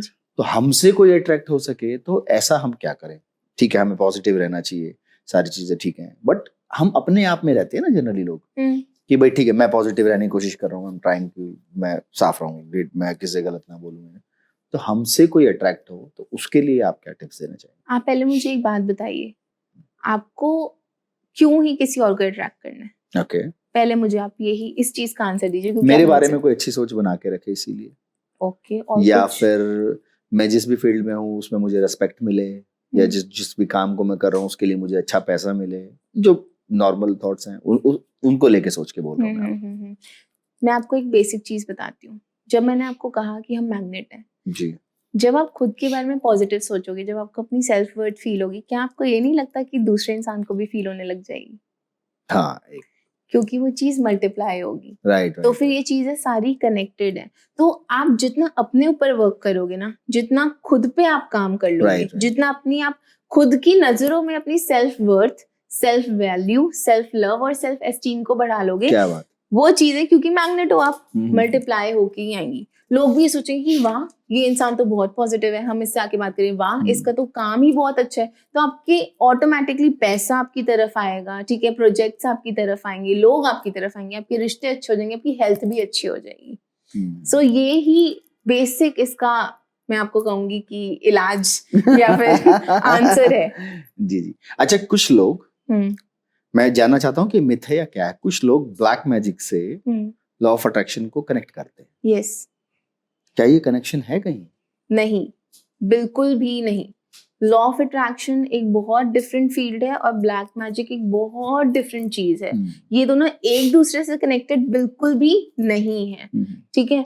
लोग इसलिए सोच लेते हैं क्योंकि उनकी लैक ऑफ अंडरस्टैंडिंग होती है, उनको समझ ही नहीं है उस चीज की। तो लॉ ऑफ अट्रैक्शन अलग है और ब्लैक मैजिक बिल्कुल ही अलग है। लॉ ऑफ अट्रैक्शन हमेशा आपको पॉजिटिविटी की तरफ लेके जाता है, वेयर एज ब्लैक मैजिक क्या कर रहे हैं, दूसरे का नाश करवा रहे हैं या वशीकरण करवा रहे हैं या आप दूसरे को अपने अंडर कर लीजिए। सो आप देख सकते हैं ना कि एक फील्ड लॉ ऑफ अट्रैक्शन बहुत पॉजिटिव है और एक ब्लैक मैजिक किस तरफ जा रहा है फील्ड, राइट। तो यहाँ आप अपने लिए खुद के लिए काम करें, यहाँ आप दूसरे को कैप्चर करने के लिए काम करें या उसका नुकसान करवाने के लिए काम करें, तो दोनों ही बहुत अलग फील्ड है। तो इन दोनों को मिक्स बिल्कुल भी मत करिए। अच्छा, लॉ ऑफ अट्रैक्शन जो है वो साइंस से कैसे रिलेट करता है? मतलब क्या इसके पीछे कोई वैज्ञानिकता भी है क्या, कि अगर हम कनेक्ट करें कि भाई लॉ ऑफ अट्रैक्शन साइंस से रिलेटेड है, ऐसा होता है क्या कुछ? यस। आपने क्या क्वांटम फिजिक्स के बारे में सुना है? क्वांटम फिजिक्स, हाँ सुना है, बिल्कुल सुना है। तो वो पूरे ही टाइम एनर्जी की बात कर रहे हैं जी। दुनिया में हर चीज में एनर्जी है। आप जिस सोफे पे बैठे हैं उसमें भी एनर्जी है, आप जो चाय पी रहे हैं उसमें भी एनर्जी है, राइट। आप मेरे को एक बात बताइए, आप छोले भटूरे खा के लस्सी पी लीजिए, नींद नहीं आती उसके बाद, हैवी नहीं लगता? जी। उसकी एनर्जी है वो, ठीक है। तो दुनिया में हर चीज की एनर्जी, और क्वांटम फिजिक्स यही बात करते हैं कि हम कैसे एनर्जी के साथ काम करके अपनी लाइफ को चेंज कर लेते हैं, ठीक है। और अगर आप मुझसे एक एज अ होल पिक्चर पूछना कि लॉ ऑफ अट्रैक्शन साइंस से कैसे रिलेट करता है, ये तो अब हमने बना दिया है क्योंकि वेस्टर्न कल्चर को हम इतना अपना रहे हैं इंडिया में कि हमें लगता है कि लॉ ऑफ अट्रैक्शन तो साइंस से ही रिलेटेड है। अच्छा, आपके जो बहुत सारे क्लाइंट्स ऐसे होंगे जो आपके पास पेशेंट होंगे जिन्होंने लॉ ऑफ अट्रैक्शन के थ्रू आपसे ट्रीटमेंट लिया होगा, तो कुछ ऐसी स्टोरीज हैं आपके पास कि कुछ ऐसा अच्छा सा केस बताइए कि जिसमें बहुत ज्यादा नेगेटिव था, आदमी फिर पॉजिटिव हुआ, उसका ये ऐसे ट्रीटमेंट किया आपने, और आज अपनी फील्ड में सक्सेस है कहीं? यस। तो लॉ ऑफ अट्रैक्शन में कुछ ट्रीटमेंट नहीं होता, हम उस इंसान की काउंसलिंग ही करते हैं बेसिकली, एंड हम उसे हमेशा ये बोलते हैं कि आप पॉजिटिव सोचिए। सपोज करिए कि मेरा एक जो क्लाइंट थे मेरे, उनका क्या था कि उन्होंने ना अपने बचपन में ये देखा कि पेरेंट्स का रिलेशन अच्छा नहीं था। तो उनके जो सबकॉन्शियस माइंड में एक थॉट आ गया मेजर, वो ये आ गया कि शादी तो चलती ही नहीं, पेरेंट्स का रिलेशन जो उन्होंने देखा वो उन्होंने मान के चल लिया। हमारे माइंड में थॉट प्रोसेस, बच्चे को हम जो सिखाएंगे, जैसे मोल्ड करेंगे वैसा ही हो जाएगा, राइट। तो उनका भी यही हो गया, तो वो शादी से भागते थे। वो 35 इयर्स के हो गए और उन्होंने बाय चांस ऐसे कहा कि चलो, वो कैसे ही आए थे मेरे पास किसी के रेफरल के थ्रू, तो उन्होंने ना लॉ ऑफ अट्रैक्शन का कि चलो उन्होंने पैसे के लिए किया था एक्चुअली, कि मुझे पैसा अट्रैक्ट करना है लॉ ऑफ अट्रैक्शन के थ्रू, ठीक है। तो फिर जब मैंने ये चीज देखी, कहीं ना कहीं उनके प्यार का जो पार्ट है ना, वो उनके पैसे के लिए भी रुकावट बन रहा है। क्यों, मैं आपको समझाती हूँ। प्यार वाला पार्ट जो है वो पैसे को भी रोक रहा है। ओके। क्योंकि लॉ ऑफ अट्रैक्शन क्या है, एक तरीके से प्यार की तो शक्ति है, आप पॉजिटिव थॉट्स दे रहे हो तो आप उसे प्यार से बुला रहे हो, है ना। तो पैसा क्या है, पावर ऑफ लक्ष्मी जी, है ना, लक्ष्मी जी। वो कहते हैं मनी मैनिफेस्ट करो, हम यहाँ पे कहते हैं हम लक्ष्मी पूजन करते हैं, लक्ष्मी जी की आरती करते हैं, तो सेम ही चीज है, ठीक है। तो क्या हुआ, वो मेरे पास आए और उन्होंने मुझे ये कहा कि मैडम पैसे तो आ नहीं रहे, मैं कैसे मैनिफेस्ट करूं पैसों को अपनी लाइफ में। तो जब मैंने उनसे बात की तो मैंने ये रियलाइज किया कि उनका जो प्यार वाला पार्ट है ना, वही ब्लॉक्ड है। वो रीजन था उनकी यस, financial वो उसका। रूट कॉज था उनकी फाइनेंशियल ब्लॉकेजेस का। Okay. विद दैट उनकी फाइनेंशियल ब्लॉकेजेस के 2 रूट कॉज और थे कि पहले तो क्योंकि पेरेंट्स के बीच में प्यार नहीं था, पापा कहते थे उनके Obviously, हाँ, कि उनको पैसे पेड़ पे नहीं उगते, जितनी चादर है उतने पैर पसारो, तो नेगेटिव थॉट मनी का वहां से भी आ गया। तो अगर वो इंसान प्यार से पॉजिटिविटी से सोचना भी चाहे ना तो वो भी नहीं सोच पाया वो। Exactly. तो ये 2 मेजर रीजंस थे उनकी मनी ब्लॉकेज के। तो हमने धीरे धीरे इस पे काम किया, ठीक है, उनका रेगुलर पूरा उनके सेशंस चले। जरूरी नहीं कि आप 1-on-1 सेशंस ही ले रहे हो, आपको हम गाइड करते हैं कि आपको कैसे लॉ ऑफ अट्रैक्शन को अपने डेली रूटीन में डालना होता है। आपको ग्रैटिट्यूड करना होता है, विजुअलाइजेशन करनी होती है, पैसे देने से पहले आपको उसे थैंक यू कहना होता है। Wow. आजकल लोग क्या करते हैं, बिल देने से पहले ये सोचते हैं हाय पैसा जा रहा है, जेब खाली हो रही है। Yeah. तो आप लक्ष्मी जी की एनर्जी को जब प्यार ही नहीं दे रहे, आप बोल रहे हो हाय तू जा रही है, ये हो रहा है वो हो रहा है, तो आपको लगता है वो आपकी तरफ आएंगी? नहीं, मैग्नेट हो ना, जितना पॉजिटिविटी दोगे उतना ही तो रिफ्लेक्ट बैक होगा। क्या बात, क्या बात। तो फिर उनका ये रूट कॉज था। और आप मानेंगे नहीं, पैसे के ऊपर काम करते क्योंकि हम प्यार के ऊपर काम कर रहे थे। शादी भी हो गई उनकी, वाह, और इसी लास्ट मंथ ही हुई है उनकी क्या शादी। बात, क्या और मैंने उन्हें कहा आप मुझे मिठाई तो भिजवाइए। तो फिर जी, ये जी। मैं उनका नाम नहीं लूंगी क्योंकि हमें नहीं, कॉन्फिडेंशियलिटी नहीं, ठीक मेंटेन है, करनी ठीक है, होती है। बिल्कुल, तो ये तो total है ही है। और आपने इतने इंटरव्यूज देखे हैं अनुष्का शर्मा के, आयुष्मान खुराना के। मेरे को याद है वो आयुष्मान खुराना अपने एक इंटरव्यू में कह रहा है कि मैं ना मुंबई गया था, मैं बहुत स्ट्रगल करता था, तो वहाँ जो बीच था ना, वहाँ से वो गुजरते ये सोचता था कि एक दिन मैंने यहाँ पे खड़े होकर शूट करना, और वो बहुत क्या अच्छी बात है। वाइब लेता था, वहाँ जाके फील करता था। तो जब वो वहाँ खड़े होके फील कर रहे हैं ना उस हवा को, तो उसके थॉट्स पॉजिटिव हो रहे हैं, वो फील पॉजिटिव कर रहे हैं, तो क्या हो रहा है, यूनिवर्स आपकी जो चुंबक की शक्ति है उसे अट्रैक्ट कर रहा है। Great, और उसे बहुत अच्छा लगता है। तो उसने एक तरीके से उसके लिए वो विजुअलाइजेशन थी, great. वहां खड़े होकर ऐसे फील करना। जरूरी नहीं कि आप सोते हुए विजुअलाइज करो, ठीक है, खड़े होकर वो फील करे कि हाँ ऐसे ऐसे हो रहा है। तो लॉ ऑफ अट्रैक्शन ने वहां पे वर्क किया। अनुष्का शर्मा की मदर ने एक चिट पे लिखा था फेंग शुई का जो हमारा टर्टल आता है उसके अंदर डाल के, बस मैनिफेस्टेशन हो गई। और क्या आप बात मानेंगे है। नहीं, अभी आप सब लोग मेरी मैनिफेस्टेशन को भी लिव कर रहे हैं, Great. ठीक है। क्यों कर रहे हैं? क्योंकि थिएटर मेरा कहीं ना कहीं छूट गया था, राइट। तो फिर मैं हमेशा ना ऐसे सोचती थी कि कभी मुझे ना ऐसे बुलाएंगे, बात करेंगे, मैं अपनी लाइफ के बारे में शेयर करूंगी, बताऊंगी सबको, और आपको नहीं पता कि आपकी मैनिफेस्टेशन किस रूप में आपके सामने क्या आ जाए। बात है, क्या तो बात दिस है, इज क्या माई बात। मैनिफेस्टेशन। एंड शायद अगर मैं आज आप सबसे बात कर रही हूँ, इस प्लेटफॉर्म पे आई हूँ, तो Great. कहीं ना कहीं मैंने एक्शंस लिए उस चीज की तरफ। so that you are yes, मैंने exactly. सोचा है, तो जो मेरी मैग्नेटिक पावर्स थी, यूनिवर्स ने या भगवान ने उसे सुन लिया, मेरी तरफ वो आई है। Great, great. So yes, this is the live example. परसों का भी बताती हूँ मैं आपको। Now I am too excited. जी, परसों ना मैं कहीं बाहर थी, मैंने कहा पोहा खाने का बहुत मन कर रहा है, ठीक है। तो मैंने, अब हम भगवान का नाम लेते हैं ना, मैंने भगवान जी का नाम लिया, उनको प्लीज पोहा खिला दो, ठीक है।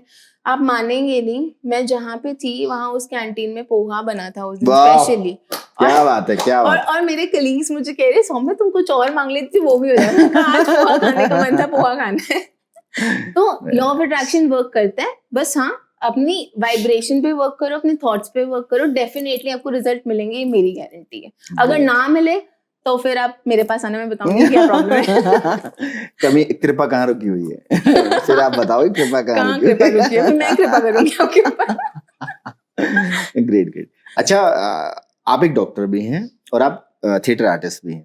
वो एक्सपीरियंस कैसा है आपका थिएटर वाला? उसमें ज्यादा एंजॉय करते हैं या इसमें ज्यादा एंजॉय करते हैं? ओके, तो बेसिकली मुझे दोनों में ही पॉजिटिविटी फील होती है, बट क्योंकि मेरे 2 इंटरेस्ट थे हमेशा से, या तो लोगों की हेल्प करनी है साइकोलॉजिकली थ्रू, या फिर अपने आप को थिएटर में एक्सप्लोर करना है। बट क्योंकि हमें लाइफ में प्रैक्टिकल भी होना पड़ता है।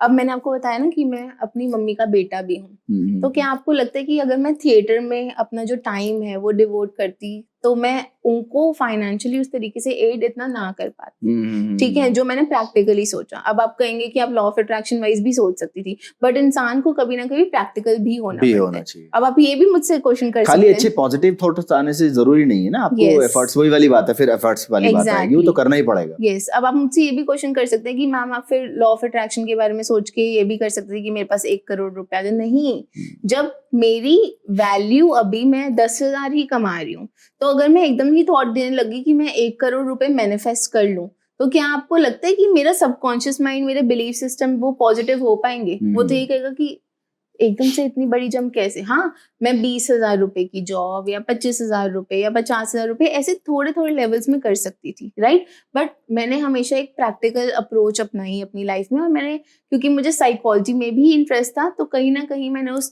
तरीके से प्रैक्टिकली उस चीज को चुना एंड अपनी लाइफ में इम्प्लीमेंट किया, तभी मैं अभी यहाँ पे हूँ। एंड आपका ये क्वेश्चन था कि किस चीज को ज्यादा एंजॉय करते हो? डेफिनेटली मैं जिस फील्ड में अभी हूँ मैं उसे ज्यादा एंजॉय कर रही हूँ, बट अगर मुझे थिएटर करने को मिलेगा तो मैं उस चीज को भी नहीं छोड़ूंगी कभी, क्योंकि वो फील्ड भी मुझे वो पॉजिटिविटी देता है आपको। यस, सेम प्लेजर मिलता है, एक मन को खुशी मिलती है, पॉजिटिविटी मिलती है, I definitely go for it. But जो मेरा साइकोलॉजी का काम है लोगों की हेल्प करना, क्योंकि मैंने कभी नहीं चाहा कि वो चीज फील करें जो मैंने की, तो मैं डेफिनेटली उनकी हेल्प करूंगी आगे जाके। सो मैं साइकोलॉजी और इस बैकग्राउंड को तो कभी नहीं छोड़ूंगी, क्योंकि इसमें मेरी मेन खुशी है, मुझे वो मकसद मिलता है लाइफ का, फुलफिलमेंट होती है कि यस, हेल्प करनी एंड पॉजिटिव बनाने दुनिया को। क्या बात। अभी हम थोड़े दिन पहले ना मैं किसी फ्रेंड के साथ गया था, तो उन्होंने पर्सनैलिटी डेवलपमेंट की क्लास वो लेनी थी, तो मुझे भी साथ में जाने का मौका मिला। तो जो आपने बातें अपने तरीके से कही ना, मैंने वहां पर भी ये सेम इसी टाइप का एक्सपीरियंस किया, बट उनका थोड़ा सा समझाना थोड़ा अलग था। जैसे उन्होंने बोला कि भाई आप किसी चीज के लिए, सपोज आपको कोई आपके टारगेट्स हैं, आपके गोल्स हैं, हाँ जी, तो आप उस गोल को पाने के लिए ना आपको शॉर्ट टर्म्स वाले गोल सेलेक्ट करने पड़ेंगे। yes. सपोज आपको 1 करोड़ रुपया कमाना है, तो आपको पहले लाख कमाने पड़ेंगे, फिर 10 लाख, फिर 15 लाख। शॉर्ट टर्म्स में आपने आपको डिवाइड करना पड़ेगा आपको। yes. उसमें आपके अंदर एक चीज होगी जो मुझे बताना अगर मैं कहीं गलत हूँ तो, कि उसमें क्या होगा कि जो आपका सबकॉन्शियस माइंड है, जैसे भी आपने बताया, वो अगर आप उसके एफर्ट्स कंप्लीट कर रहे हो 1 करोड़ रुपए तक जाने के, तो आपको पॉजिटिविटी देगा, अदरवाइज वो आपको क्लियर कर देगा कि आपके एफर्ट्स 1 करोड़ रुपए के लिए नहीं है। यस, डोंट डू दैट, है ना? तो वो उसको पॉजिटिविटी ही नहीं देगा। यस, अगर आपके एफर्ट्स ठीक चल रहे हैं, या जो आपने सोचा शॉर्ट टर्म्स में आपने छोटे छोटे गोल्स क्लियर किए, तो आपको ये रहेगा कि हाँ मैं ये काम कर रहा हूँ तो मैं जोड़ सकता हूँ। यस, डायरेक्ट 1 करोड़ तक पहुंचना, तो वो आपका खुद का ही सेंस आपको पॉजिटिविटी नहीं देगा उसके बारे में ना। तो सेम फील मुझे वही आया जो भी आपने बताया कि तो वो सेम चीजें हैं, बट उन्होंने अलग तरीके से समझाई और हमें आपने अलग तरीके से समझाई। तो ऐसे अगर आप देखें positive psychology, law of attraction, personality development, आपको मेन चीज यही बताएंगे कि कैसे आपको गोल सेटिंग करनी है, कैसे आपको प्रॉपर स्टेप्स फॉलो करके उस एक गोल तक रीच करना है। ठीक है, तो हर चीज कनेक्टेड है, बस बताने के तरीके, एग्जांपल्स देने के तरीके और टॉपिक्स अलग हैं। ग्रेट। बस उसको समझने की बात है ना, कि आप समझते कितना है उसको, हाँ, और इम्प्लीमेंट कितना कर पाते हैं। Yes, exactly. अच्छा, एक कोई भी आपका कोई फेवरेट ऐसा चीज जो आप लोगों को बताना चाहो? ठीक है, तो फिर मेरा मेजर मैसेज यही रहेगा कि आप अपने आप में बिलीफ जरूर रखिए। राइट। अगर आपको अपने ही ऊपर बिलीफ नहीं है, तो आप दुनिया में कोई भी काम कर लीजिए, आपको कभी सेटिस्फैक्शन नहीं मिलेगी, ना सक्सेस मिलेगी, ना पैसा आएगा, ना आपके रिलेशनशिप्स अच्छे होंगे। अगर आप छोटे से भी काम में खुश है ना, आपका बिलीफ है उस चीज के ऊपर, एंड आपको कंटेंटमेंट मिल रही है, मन की खुशी मिल रही है, शांति मिल रही है, पॉजिटिविटी मिल रही है, तो आप डेफिनेटली उस छोटे से काम को ना इतना बड़ा भी बना सकते हैं। उस छोटे से काम से इतना बड़ा एम्पायर भी क्रिएट कर सकते हैं। जैसे जो अंबानी के जो एंसेस्टर थे, धीरूभाई अंबानी, उन्होंने भी एक मिल ही शुरू की थी ना कपड़े की। तो अब उनका एक छोटा सा पर्सपेक्टिव था, ठीक है, बट उनकी फिर सोच बड़ी होती गई। उन्होंने उसके बाद एक फैक्ट्री सेटअप की, फिर 3 फैक्ट्रीज हो गई, 4 हो गई, एंड अब आप देखिए कि वो कहाँ है। उनको, उनकी फैमिली मेंबर्स में हर किसी को अपने ऊपर बिलीफ है। पर अगर आपको बिलीफ ही नहीं, आप बार बार खुद को यही नेगेटिव थॉट दे रहे हो कि मैं किसी लायक ही नहीं हूँ, मैं क्या कर सकता हूँ, क्या नहीं कर सकता, तो नहीं कर पाएंगे आप। तो सबसे पहली चीज तो आपके लिए मैं आपको यही कहूंगी कि अपने ऊपर विश्वास रखें कि हाँ मैं इस चीज के लायक हूँ, ये मेरा स्ट्रेंथ वाला एरिया है, मैं इस चीज पे वर्क कर सकता हूँ, मैं डेफिनेटली अचीव एग्जैक्टली। आपको उसमें अचीवमेंट मिलेगी ही मिलेगी। सो अपने आप पे भरोसा रखिए, एंड कोई ऐसी चीज नहीं है जो आपको दुनिया में पाने से आप रोक सको, बस भरोसा होना चाहिए, जैसे हमें सिखाया गया था 3 इडियट्स में। हाँ, वो ना ऑल इज वेल बोलते रहते हैं, तो लास्ट तक भी पॉजिटिव रहता है आदमी। अच्छा, लास्ट में आप हमारे वरेनियम टॉक्स के जितने भी लोग आपको देख रहे हैं, उनके लिए एक मैसेज, और उनके लिए एक और मैसेज। हाँ, एक ज्ञानवर्धक बातें निकल रही हैं तो एक और निकलनी चाहिए ना। देखो, खुद से प्यार मत करना छोड़ो, सबसे पहली बात। खुद को जितना टाइम दोगे, खुद को जितना एक्सप्लोर करोगे, उतना तुम खुद के बारे में पॉजिटिव भी सोच पाओगे, है ना। और शाहरुख खान का ना एक बहुत फेमस डायलॉग है, सॉरी मैं मूवी स्पॉइल प्लीज प्लीज। उनका एक बहुत फेमस डायलॉग है कि जब तक तुम खुद को प्यार नहीं करोगे तब तक तुम्हें कोई और कैसे प्यार करेगा। कैसे प्यार? तो खुद को प्यार करना सीखो, तब दुनिया, तुम देखो दुनिया तुम्हें खुद प्यार करेगी। क्या बात है, ठीक है, तो खुद से प्यार मत करना छोड़ो, वरना फिर मैं भी नहीं प्यार करूंगी। सौम्या जी, आपने अपना इतना प्रीशियस टाइम हमें दिया, थैंक यू सो मच। बहुत अच्छा लगा आपसे बात करके, बहुत पॉजिटिविटी आई। और ऑब्वियसली मैं आपको मतलब ये प्रॉमिस करता हूँ कि मैं और हमारी टीम, वैसे भी हम पॉजिटिव रहते हैं, बट विल ट्राई कि हम बहुत ज्यादा पॉजिटिव हो पाए, अच्छा सोच पाए, पॉजिटिव सोच पाए और अपनी लाइफ को आगे बढ़ाएं। यस, बस कभी हिम्मत मत हारना। ऑब्वियसली अगर हिम्मत आ रही है तो आपको फोन कर लेंगे उससे पहले हम। नहीं कोई नहीं, ऐसे ही बैठ के हम थोड़ा गपशप कर लेंगे और अच्छा लग जाएगा। खत्म। जी, आपके जीवन में अच्छे लोगों का होना बहुत जरूरी है। yes. और अगर आपके ऐसे दोस्त हैं जो आपको समझा सकते हैं, बता सकते हैं, हमारे साथ भी होता है कभी नेगेटिव पॉजिटिव चलता रहता है, तो जो सबसे अच्छे दोस्त होते हैं जिनके साथ हमें, जैसे भी आपने बोला, हर एक का कोई योगा करके, कोई जिम करके, कोई कुछ, तो मेरे साथ जो मेरा वो है कि मेरा पर्सपेक्टिव रहता है कि जो मेरे अच्छे पॉजिटिव दोस्त हैं जिनसे मैं सलाह ले सकता हूँ, जिनसे मैं अपनी प्रॉब्लम्स बता सकता हूँ और उसका सॉल्यूशन भी निकालते हैं, तो मुझे रहता है कि मैं इससे बात कर रहा हूँ ना, तो मैं थोड़ी देर में पॉजिटिव होने वाला हूँ, मेरे साथ है। yes. या मैं, जैसे मेरे बड़े ब्रदर हैं, मेरे को कभी भी कुछ प्रॉब्लम होती है तो मैं उनसे डिस्कशन जरूर करता हूँ। wow. एक फोन करता हूँ, मुझे पता है कि वहां से एक अच्छा सॉल्यूशन आएगा। इवन वो मुझे यूं भी कह देते हैं ना, हाँ चल ठीक है, कोई टेंशन मत ले, मैं हूँ, तो बिलीव ऑन मी, वो मेरे लिए लाइन इतनी बड़ी हो जाती है कि मैं अपनी लाइफ में वाकई पॉजिटिव हो जाता हूँ। तो मेरा शायद वहां से पॉजिटिविटी आती है। एग्जैक्टली, हर इंसान का अलग अलग है, अपना खुद का ढूंढिए एंड आप डेफिनेटली बहुत अच्छा करेंगे लाइफ में। Thank you so much Saumya ji, thank you so much. Thank you so much for. तो दोस्तों, ये थी डॉक्टर सौम्या हमारे साथ, और जल्दी ही मिलते हैं एक नई पर्सनैलिटी के साथ हमारे नए एपिसोड में। तब तक लाइक शेयर कमेंट जरूर कीजिएगा और बताइएगा कि आपको ये हमारा एपिसोड कैसा लगा। Thank you so much.